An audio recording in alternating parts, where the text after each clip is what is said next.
What an episode, yo. A lot to talk about with this episode. Let's start off with the fact that if you called it, I didn't see your comment because as far as every comment, every prediction I seen on who hired Goku, I didn't see the actual source of it all, the catalyst of the hit on Goku, because there was theories of it was the Grand Priest, there was theories on it was this person, that person, there was just many different theories, and excuse my belligerence a bit, I've had a couple of drinks, it's Christmas Eve, forgive me, it is what it is, but I didn't see anybody say Goku hired Hit to assassinate himself. That was fucking awesome because it threw everyone the hell off. Now, there isn't perfection with this episode, but that reveal, that was great. No one called it, and people say Dragon Ball Super is predictable, there's no element of surprise. I didn't see anybody call that. Now, granted, people were saying that they were on the right track because I did see people saying, no, it was Whis based on the last episode. He's acting suspicious. It was Whis. He did it in a sense of he did it on Goku's behalf. Goku was like, yo, I want this dude to put a blast through my head, bro. Like, nah, I want to have a great fight. I want to have an awesome fight. Can you set this up? And then it went through Vados, and then of course it went eventually to Hit.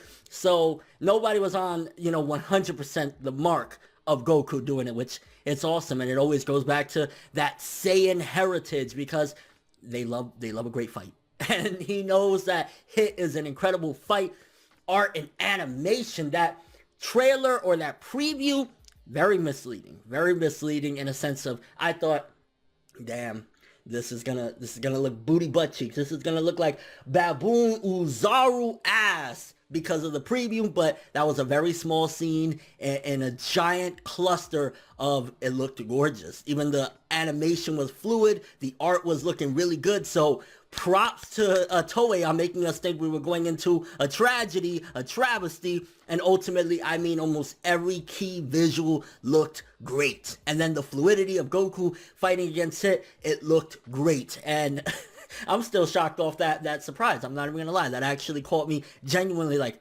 really? Like, the Saiyan heritage once again kicks in. So props on that aspect. We do got to talk about the elephant in the room. And it's not, destroying the episode or anything like that. I think it stops it from being, a 10 out of 10 type of episode. But the revival of Goku, and it's in medium in general. When you pronounce a character is to die or a character is dead, there's a lot of weight behind those words. Now, granted, with Dragon Ball, it's a little bit like, well, even if he dies, we can rub on some Shenron balls and bring this motherfucker back. Like, that's always out there in the Dragon Ball world because we know, and it's been an established fact from episode 1. There's Dragon Balls. They can grant wishes, so on and so forth. But the way the Ki Blast we've seen in Dragon Ball, Ki Blast will ultimately dissipate after a while. It doesn't come around like a ball. I think that was poorly done. That was the only thing about the episode, the revival of Goku. But, I mean, go back in time with a bunch of different mediums. The death of Superman, and then, well, his heart stopped beating, but it was still beating very slightly.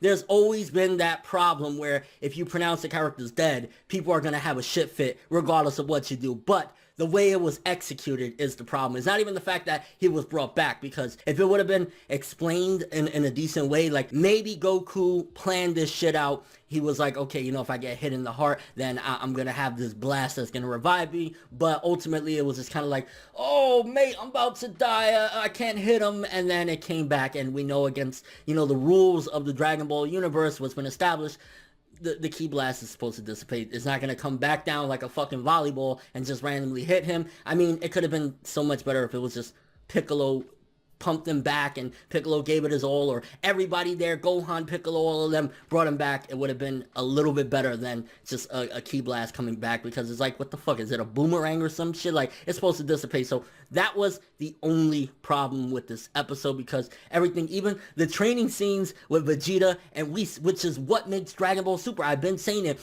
that little elements of that gag stuff that Toriyama loves to do, which I'm sure Toriyama isn't involved in this particular episode and these 2 episodes, because he's mainly involved in the grand scheme of things, the big arcs, not these anime only arcs or whatever. So it wasn't Toriyama, but it was in Toriyama's spirit to have that little comedy of like, yes, I'll have Obachan make you some steaks and shit like that. So that was that comedy that we enjoyed. So having that little element in there was nice. I mean, this episode though, the action, Goku versus Hit.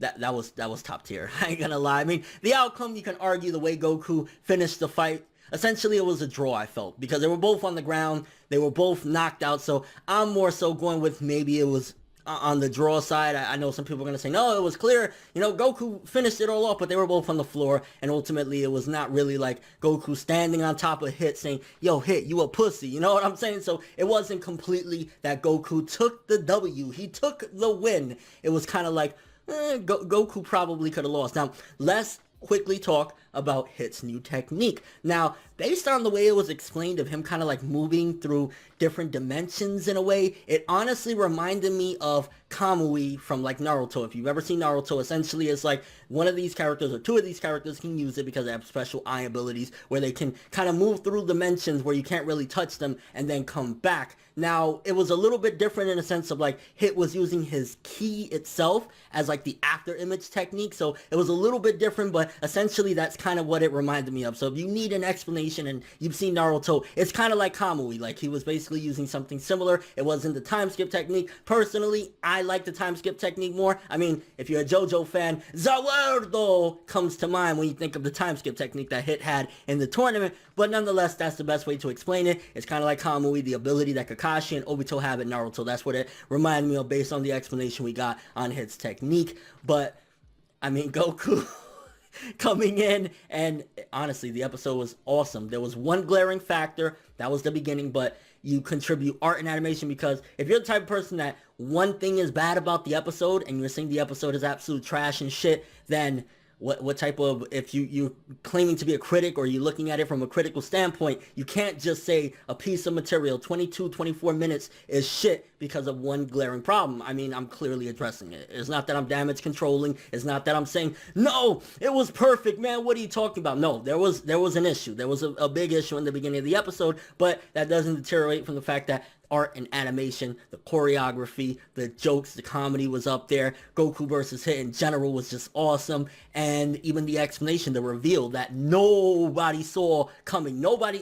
called it. Like, if you did call it and you got some proof, then you get a double Kamehameha digital point from me, okay? You get that much, because I didn't see nobody say, yeah, Goku was on his Saiyan shit and he just wanted a good fight. So yeah, that was some cool shit. I mean, overall, the episode just, like, it still carried on, even though it started off with, like, fuck, because, you know, obviously you start off an episode, and you're gonna look at it and be like, that was real cheap, so immediately it's like, you're gonna think, okay, it's downhill from here, but it picked back up, so I definitely gotta say, it was still a good to a very good, maybe just in the good. I'll say, we'll give it the 7.5, it would have definitely been a lot higher, but, I mean, okay, you know what, I take that back, we're gonna give it the 8, because again, that part in the beginning was BS, straight up. Like, a blast isn't supposed to come back unless it was planned, unless Goku was intentionally doing that because he knew. Then, yeah, you could argue it, but I'd still say the 8. And again, it's always going to be a problem no matter what when you do that. Like I said in the beginning of this video, when you promise a death and it doesn't come through, people, they want blood, all right? You promise blood, they want it. And when you don't deliver in that regard, or you reverse it in a way that just doesn't seem logical to the rules of the universe set forth in a series, it's going to be problematic. So that was the problem with this episode. But as a whole, you got to think it's a mini 2-episode arc, which I would love for this to be like 6 episodes at the very least, you know, just something a little bit longer so that way we could get more fight. It was still pretty damn awesome. And of course, at the end, Goku like, yeah, Hit, let's fight again. You know, I really enjoyed that, because that's that Saiyan heritage. I love that they're keeping core elements to these characters intact. And even the combat, let's talk about that real quick, because I want to cover every base of this episode. The combat in the beginning, it almost felt like a survival game in a sense, like a game of the mind, because it's like, okay, where he's going to come from, which a little bit different than what we get from the norm for Dragon Ball. So honestly, with these 2 episodes, if you think about it, whoever was working on the script for this, they actually were incorporating elements of Dragon Ball that we really didn't see before. We've never seen Goku be paranoid and kind of, on edge and stuff like that. When have you ever seen Goku be like, you know what, man, I'm not even really going to eat like a slob right now. I got to concentrate. You've never seen that. So to get that side of Goku was interesting. And then have a fight where it was more so like, where is he gonna come from? It was really like a game of chess in a sense. So I gotta give props right there. And then of course bringing Chi-Chi, which it's Chi-Chi, but nonetheless Goku like, yeah, we'll just keep it a secret from her. And even bringing up the little Frost reference was nice as well. Kind of all plays back in the fact that, oh yeah, Chi-Chi was there in the Universe 6 arc. So definitely I want to say I'm gonna give it the 8 out of 10. Let me know what you guys think. For starters, how do you feel about the revival of Goku? Did it completely ruin the episode for you? It was unwatchable. You just took a gun and started shooting the fuck out of your screen like, what the fuck is this on my screen right now, bro? What are you doing to me? Or did the rest of the episode make up for it? The awesome art, awesome animation, awesome fight, awesome choreography, awesome reveal at the end of who truly did it. That was pretty much nobody seen coming. And your overall thoughts of the episode as a whole. I mean, the fight, did you enjoy it? Do you feel as though it was like, the ending was a little bit like, ugh, like that's why it doesn't get, even a 9, because like the ending was kind of a little bit like a Dragon Ball Z film in a sense. Like Goku does a really big blast and, oh yeah, fight over, but still very good. And your overall thoughts of the episode, did you enjoy it as much as I did? Again, I had a couple drinks in my system, so that might be playing a little bit into the fact that I was really enjoying seeing two dudes punching the shit out of each other and going ham in an episode. But yeah, that's all I have for this one. Thanks for watching. Hope you enjoyed. If you liked anything I had to say or enjoyed the video, drop me a like. I'd greatly appreciate it. And if you want more from me, make sure to subscribe. Follow me on Twitter, Instagram, and stalk my Facebook to get more when the video ends. I'm ForneverWorld, and as always, people, have an awesome day. And if you celebrate it, Merry Christmas Eve, Merry Christmas. And if you don't, just, as always, people, have an awesome day.